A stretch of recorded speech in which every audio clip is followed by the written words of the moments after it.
Reverend Fathers, Mr. Hugo Boss, ladies and gentlemen,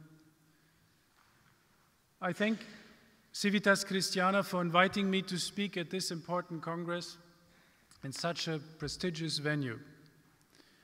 During the course of today's program, we will be listening to a number of speakers, each of whom will address a particular aspect of the multiple crises affecting the modern world, either regarding the loss of private property or regarding the cultural identity of European countries threatened by massive and uncontrolled immigration, or the offensive to create a world super government in the name of an exaggerated, if not totally fictitious, global warming psychosis. The question that naturally arises in the auditor's mind is, are these different crises autonomous phenomena that develop in parallel, or are they different aspects of one and the same global crisis?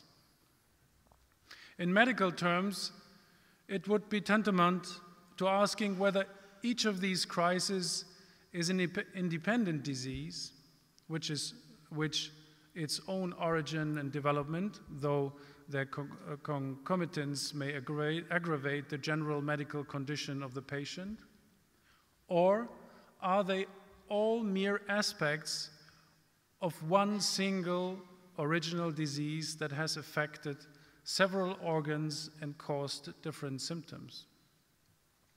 In both medical and social terms, the answer to this question is important, because the correct therapy would be different if one or the other diagnosis is correct. The thesis I will defend before you is that all current crises are the result of one fundamental crisis, whose field of action is the mentality of Western man. It is Western man himself who is in crisis. His spirit is the battleground between two worldviews, two Weltanschauung, as we say in German, in a cultural war that dates back several centuries. Harvard scholar Samuel Huntington described the near future as a clash of civilizations and placed the Western world as the main area of civilization against which other civilizations would clash. This is very true, but it does not consider a fundamental aspect. It is that the Western world itself suffers a clash of civilization within itself. A clash between a traditional conception and a so-called modern conception of man and society. And this internal shock weakens the West. Some trace the origin of this internal confrontation in the mentality of the Western man to the 18th century Enlightenment, from which originated the principles which underpinned the French Revolution, the Communist Revolution, the postmodern revolution of May '68, and its present-day derivatives, which are feminism, ecologism, libertarianism, and so many other isms so fashionable today. As a matter of fact, the crisis of the Western man comes from the start of the so-called modernity and had its beginning in the Renaissance. It is the intellectuals in the opposite field who recognize it. In the article about modernity in the Encyclopedia Universalis, the authors recognize the profound moral unity of modern culture as opposed to the traditional Weltanschauung. And I quote, "Modernity is neither a sociological, political, nor properly speaking a historical concept. It is a characteristic mode of civilization that opposes that of tradition, that is, all other previous or traditional cultures." But from what tradition did modernity seek to free itself and thus become the dominant ideology and historical path trodden over the last centuries? Clearly, it was the Catholic culture and civilization that prevailed in the Middle Ages. Brian McClinton summarizes the spirit of modernity in what he calls liberal humanism, claiming that the latter had its first outbreak in the 14th century. And I quote, "The essence of the Renaissance was self-emancipation. This quintessentially humanist project has been at the heart of culture and civilization for the last 500 years. Liberal humanism is the dominant ideology of the modern Western world in both politics and the arts." Pope Pius XII succinctly described the stages of this philosophical and religious emancipation when he spoke of a subtle and mysterious enemy that has sought to effect the intellectual, moral, and social disintegration of Christendom. And I quote, "It has sought nature without grace, the Renaissance, reason without faith, the Enlightenment, freedom without authority, the French Revolution, and at times authority without freedom, communism. It is an enemy that has become more and more apparent with an absence of scruples that still surprises. Christ, yes, the Church, no. Afterward, God, yes, Christ, no. Finally, the empires shout, God is dead, and even God never existed. And behold now the attempt to build the structure of the world on foundations which we do not hesitate to indicate as the main causes of the threat that hangs over humanity. Economy without God, law without God, politics without God." End of quote. Plinio Correa de Oliveira called this enemy the revolution with a capital R. And I quote Plinio Correa de Oliveira, "Its profound cause is an explosion of pride and sensuality that has inspired not one system, but rather a whole chain of ideological systems. Their wide acceptance gave rise to the three great revolutions in the history of the West: the pseudo-Reformation, the French Revolution, and communism.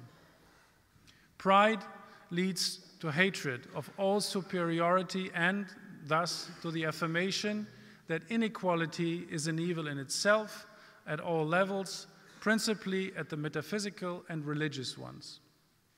This is the egalitarian aspect of the revolution. Sensuality, per se, tends to sweep aside all barriers. It does not accept restraints and leads to revolt against all authority and law, divine or human, ecclesiastical or civil. This is the liberal aspect of the revolution. Both aspects, which in the final analysis have a metaphysical character, seem contradictory on many occasions, but they are reconciled in the Marxist utopia of an anarchic paradise. It would be wrong to think that the revolution subverts only the political order. Every domain of human activity, such as culture, art, laws, customs, and institutions, is affected. Since the dawn of Christianity, clergy and faithful alike have been tempted to conform to the spirit of the world. This did not change when, from the Renaissance on, the revolutionary spirit of modernity began to dominate the cultural, intellectual, and political life of the West. Mainly from the 19th century on, the Church was pressured to adapt to the new emerging world. And I quote, "It is not a matter of choosing between the principles of 1789 and the dogmas of the Catholic religion," exclaimed the Duke Albert de Broglie, one of the leaders of the liberal Catholic bloc, "but to purify principles with dogmas and make both walk side by side. It is not a question of confronting each other in a duel, but of making peace." End of quote. Seeing the danger that revolutionary principles would infiltrate society and Catholic circles, Pius IX and Pius X issued explicit condemnations against the attempt to reconcile the Church with modern errors. They urged Catholics to courageously confront the secular, liberal, and egalitarian offensives unleashed by the promoters of the revolution. Other pontiffs were less energetic. Others were even conciliatory. With John XXIII and the opening of the Second Vatican Council, that opposition of combat against modernity and its errors was officially abandoned and replaced with an attitude of benevolent dialogue with the modern world. Despite John XXIII's candid intention, the Catholic faith at the time of the Council did not purify modernity's humanistic values. Instead, many, and especially the youth of the time, took these humanistic values to their final consequences. They leaped into post-modernity. The May 1968 student revolt at Paris Sorbonne University can be seen as the beginning of that profound change. Its most enduring cultural change has been the evaporation of authority in the family, school, business, and so forth. It also led to the loosening of morals with the sexual revolution. The spearhead of the revolution today is represented by the young Swedish Greta Thunberg's crossless crusade to end greenhouse gas emissions, implying that Western society abandons its traditional lifestyle and current consumption patterns. The model, as for the respect for nature, would be the Indians of the Amazon. On this same day, a special assembly of the Synod of Bishops is taking place in Rome for the Pan-Amazon region, whose working document assumes the indigenous cosmology and its underlying pagan myths, which correspond perfectly with the principles guiding the UN agenda for the repaganization of the world as the definitive emancipation of God, the creator of Judeo-Christianity. After this overview of this history and latest developments of the true clash of civilization affecting the inner life of the West and of the other areas of civilizations to the extent that Western culture has penetrated them, it is appropriate to recall once again the essential unity of this revolution with capital R, underlined by Plinio Correa de Oliveira in his masterpiece, Revolution and Counter-Revolution. And I quote, "This crisis is one. It is not a range of crises developing side by side, independently in each country, interrelated because of certain analogies of varying relevance. When a fire breaks out in a forest, one cannot regard it as 1,000 autonomous and parallel fires of 1,000 trees in close proximity. Western Christendom constituted a single whole that transcended the several Christian countries without absorbing them. A crisis occurred within this living unity, eventually affecting the whole through the combined and even fused heat of the ever more numerous local crises that across the centuries have never ceased to intertwine and augment one another. Consequently, Christendom as a family of officially Catholic states has long ceased to exist. The Western and Christian peoples are mere remnants of it, and now they are all agonizing under the action of the same evil. This process should be viewed as an altogether shouldn't be viewed as an altogether fortuitous sequence of causes and effects that has taken place unexpectedly. Already at its inception, this crisis was strong enough to carry out all its potentialities. It is still strong enough to cause, by means of supreme upheavals, the ultimate destructions that are its logical outcome. Influenced and conditioned in different ways by all sorts of extrinsic factors, cultural, social, economic, ethnic, geographic, and others, it follows paths that are sinuous at times. It nonetheless never ceases to progress toward its tragic end. All the above consideration must, ladies and gentlemen, orient our strategy in order to oppose in an effective way the latest development of the revolution. And the very first question is the following: if such is the revolution, what is the counter-revolution? Plínio Correia de Oliveira answers in a very simple way. The counter-revolution is a reaction. That is to say, it is an action directed against another action. It must be added that the counter-revolution in this slide is not and cannot be a movement in the clouds, one that fights phantoms. It has to be the counter-revolution of the 21st century, waged against the revolution as it is in fact today. Therefore, it has to be waged against the revolutionary passions as they are inflamed today, revolutionary ideas as formulated today, revolutionary ambiances as seen today, revolutionary art and culture as they are today, and against the individuals and currents of opinion that, at whatever level, are the most active promoters of the revolution today.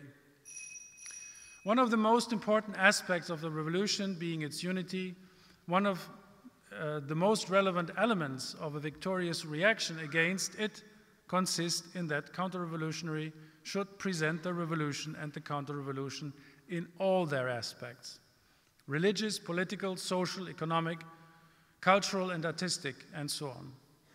So this is necessary because sympathizers of our organizations and their activities generally see the revolution and the counter-revolution through one particular facet. Through it, they can and should be attracted to the total vision of the revolution and the counter-revolution. A counter-revolutionary movement that argues in only one sphere, for example politics, limits its field of attraction greatly, exposing its action to sterility and thereby decay and death. Another reason to this is that the revolution has progressed by hiding its complete face, its true spirit, and its ultimate aims. Thus, the best way to refute it, and at the eyes of the growing conservative public opinion, is to show revolution in its entirety, whether as regards its spirit and the general outline of its action, or as regards each of its manifestations or maneuvers. My final remark is this: since a complete and conscious adherence to the revolution as it concretely presents itself nowadays is an immense sin, a radical apostasy from Christianity, our modern Western society can only return to its Christian past by means of an equally radical conversion.